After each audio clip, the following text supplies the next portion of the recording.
একটা ছেলে আমাকে খুব সুন্দর একটা চিঠি লিখেছে। ছেলেটি হায়ার সেকেন্ডারি এই নেক্সট 3 মাস বাদেই দেবে, এবং সে যে কথাগুলো লিখেছে, এরকম চিঠি আমি এত অসংখ্য পাচ্ছি। এবং আমার ধারণা যে পশ্চিমবঙ্গে যারা এখন হায়ার সেকেন্ডারিতে বসেছে তাদের সবারই এটা মনের কথা, এবং তারা একটা দ্বিধা দ্বন্দ্বে ভুগছে। সেই জন্য আমি চিঠিটা পড়তে চাইছি, এবং প্রতিটা অভিভাবক আপনারা প্লিজ এই চিঠিটা পড়ুন। কারণ এটা ভীষণ রকমের আপনাদের জানা দরকার যে আপনারা ছেলে মেয়েদেরকে কিরকম ভাবে একটা অনিশ্চিত ভবিষ্যতের দিকে ঠেলে দিচ্ছেন। আমি চিঠিটা পড়ছি, একটু ভালো করে পড়ুন। এবং কেন আমি বলছি যে আমি স্টুডেন্টদের সাথে ডিরেক্ট কথা বলতে চাইছি, আমি কোনো পেরেন্টদের সাথে কথা বলতে চাইছি না, সেটাও আপনারা বুঝতে পারবেন যে আপনারা কিরকম অন্ধকার জগতে, কিরকম একটা কি বলবো, একটা সম্পূর্ণ একটা এমন একটা জগৎ, যে জগৎ এক্সিস্ট করে না, সেই একটা জগতে আপনারা আছেন। আপনাদের ছেলে মেয়েরা কিন্তু বাস্তবে ঢুকে গেছে। আপনি চিঠিটা পড়লে বুঝতে পারবেন।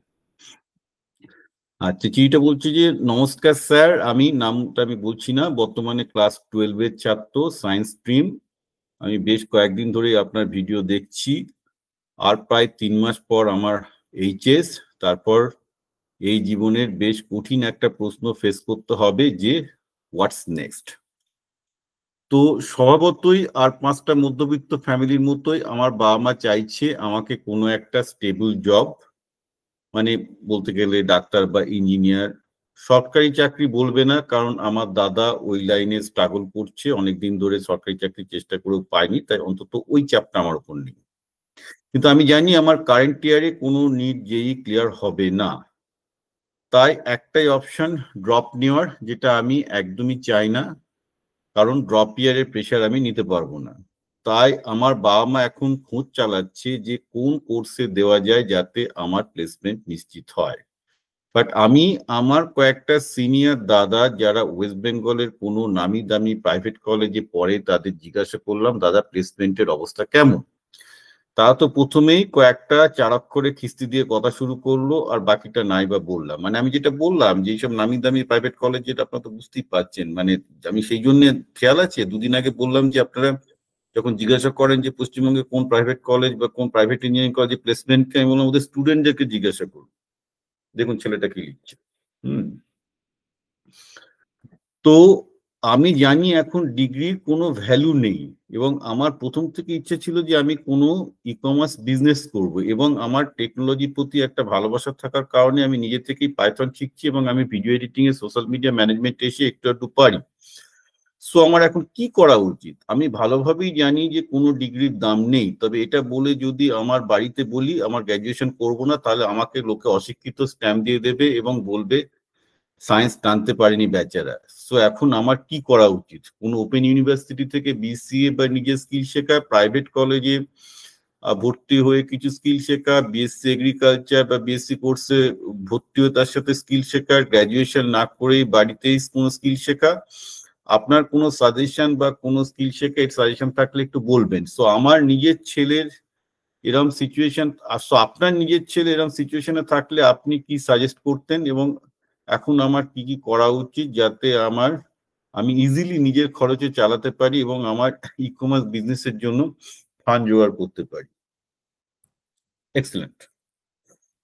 আমি বারবার করে বলে আসছি যে অভিভাবকরা সম্পূর্ণ অন্ধকারে, কিন্তু বাচ্চারা বুঝে গেছে তাদের লাইফে কি করতে হবে, কিন্তু বাচ্চারা সেই সাপোর্টটা পাচ্ছে না। এই চিঠিটা হচ্ছে মানে একটা নয়, এরকম একাধিক আসছেন, this is a balance proof যে বাচ্চারা বুঝে গেছে যে কি কি দরকার, কিন্তু গার্জেনরা বুঝতে পারছে না। এক্ষেত্রে আমি একটা জিনিসই বলবো যে তুমি ঠিক দিকে আছো, তোমার বাবা মা ঠিক দিকে নেই। ই কমার্সের বিজনেস তুমি শুরু করে দাও। আমার প্রথম কথা হচ্ছে যে তুমি ডিগ্রিটা থামিও না, ওপেন ইউনিভার্সিটিতে ভর্তি হয়ে যাও। ওপেন ইউনিভার্সিটিতে একটা BCA, bachelor in computer science, একটা ডিগ্রির জন্য বিসিএমসিএ দরকার, করে দাও, but don't look much for that. একটা বিসিএমসিএ, এটা মানে কি হয়েছে, এখন একটা সার্টিফিকেটটা ইন্ডিয়াতে দরকার, না হলে তো তোমার পরে মেয়ে পেতে অসুবিধা হবে বিয়ের বাজারে, তো ওটা করে ফেলো, ওটার আর কোনো ভ্যালু নেই। এবার কাজের কাজ তোমাকে যেটা করতে হবে, তুমি যেহেতু সোশ্যাল মিডিয়াটা অলরেডি শিখেছো, ই কমার্স করতে চাইছো, পাইথন প্রোগ্রামিং জানো, অলরেডি তুমি এগিয়ে গেছো, তুমি বুঝতে পারছো। তোমাকে এখন যেটা করতে হবে, এআইটা আরো ভালো করে শেখো যে এআই কে ই কমার্সে কি করে কাজে লাগবে। তো তোমাকে এখন যেটা করতে হবে, বাবার সাথে নেগোশিয়েট করে, যে বাবা তো একটা 5 লাখ টাকা বা 10 লাখ টাকা একটা প্রাইভেট ইঞ্জিনিয়ারিং কলেজের জন্য খরচ করতো, অত করতে হবে না, তোমাকে একটা 1 লাখ টাকা দিই, তোমার 1 লাখের বেশি লাগবে না, 50,000 হলেও হয়ে যাবে। সেটা দিয়ে তুমি কি করবে, প্রথমে সেই টাকার অর্ধেক টাকাটা যে কিছু প্রোডাক্ট কেনো, ধরো তুমি শান্তিনিকেতন বা বাংলার যেগুলো মাটির খুব হাতের কাজ আছে, এবং একটা খুব ভালো আছে যে বাঙালির কিন্তু মার্কেট, যেসব বাঙালিরা ব্যাঙ্গালোর, পুনে এবং বিভিন্ন জায়গায় আছে, তারা কিন্তু বড় লোক, বিদেশে যারা আছে তারা বড় লোক, তারা এইসব প্রোডাক্ট কিনতে পারবে। তো তাদের কাছে কিছু খুব স্পেসিফিক প্রোডাক্ট বেচার চেষ্টা করো যেগুলো তারা কিনতে চায়, সোজা কথা আমি বলছি। এইরকম কিছু প্রোডাক্ট প্রথমে 50,000 বা 1 লাখ টাকার মধ্যে, কত 10,000 বা 20,000 টাকায় সেসব প্রোডাক্ট গুলো কিছু কিনে, সস্তায় একটা সময় কিনে সেগুলো বেচার চেষ্টা করো অনলাইনে।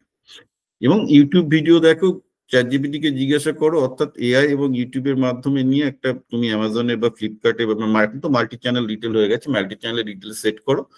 আচ্ছা, তুমি 50% টাকা যেমন প্রোডাক্ট কিনতে খরচ করবে, বাকি 50% তোমাকে সোশ্যাল মিডিয়া মার্কেটিং করতে হবে। প্রথমে 1 to 1 অর্গানিক করো, তারপর তুমি 1 to many, কি করে ফেসবুকে অ্যাড চালাতে হয়, ইনস্টাগ্রামে অ্যাড চালাতে হয়, এগুলো শেখো, অ্যাডের মাধ্যমে পুশ করা শুরু করো, কি করে টার্গেট মার্কেটিং করতে হয়, সবকিছু তুমি ইউটিউব এবং হোয়াটসঅ্যাপ থেকে, ইউটিউব এবং এআই এর মাধ্যমে তুমি শিখতে থাকো। হ্যাঁ, তো একটা জিনিস বলছি কি, এটা তোমাকে নিজে হাতে করতে হবে, নিজে হাতে লস খেতে হবে, এবং তার থেকে তুমি শিখে যাবে। তোমার বাবা এই যে 7-8 লাখ টাকা খরচ করে তোমাকে ইঞ্জিনিয়ার করার থেকে, তুমি 1-2 লাখ টাকা খরচ করে একটু ধাক্কা খাবে, প্রথমের দিকে লস খাবে, কিন্তু 3-4 বছরের মধ্যে তুমি যে ই কমার্স শিখে যাবে, তারপর তুমি ই কমার্সে ব্যবসায় করো বা কোন ই কমার্স কোম্পানিতে চাকরি করো, your career is already settled. So this is obviously what I will suggest you. তুমি আমার ছেলের কথা জিজ্ঞেস করছো, আমার ছেলে বাইরে সেকেন্ড ইয়ারে কম্পিউটার সায়েন্সে পড়ে, তারও পড়াশোনায় মনোযোগ ছিল না।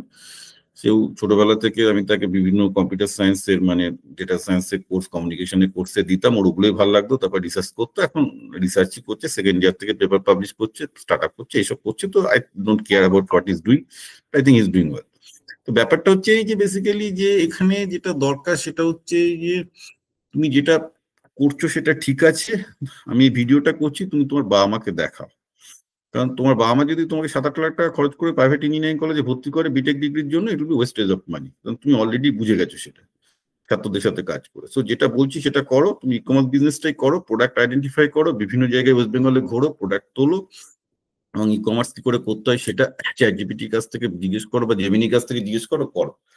Don't ever even gate into any kind of education staff, just একটা স্ট্যাম্পের জন্য বিসিএ এমসিএ করে রাখো, দ্যাটস অল। বা বিবিএ এমবিএ করতে পারো, যা খুশি করতে পারো, ডাজন্ট ম্যাটার, ওগুলো এমনিতেও কোনো ভ্যালু নেই।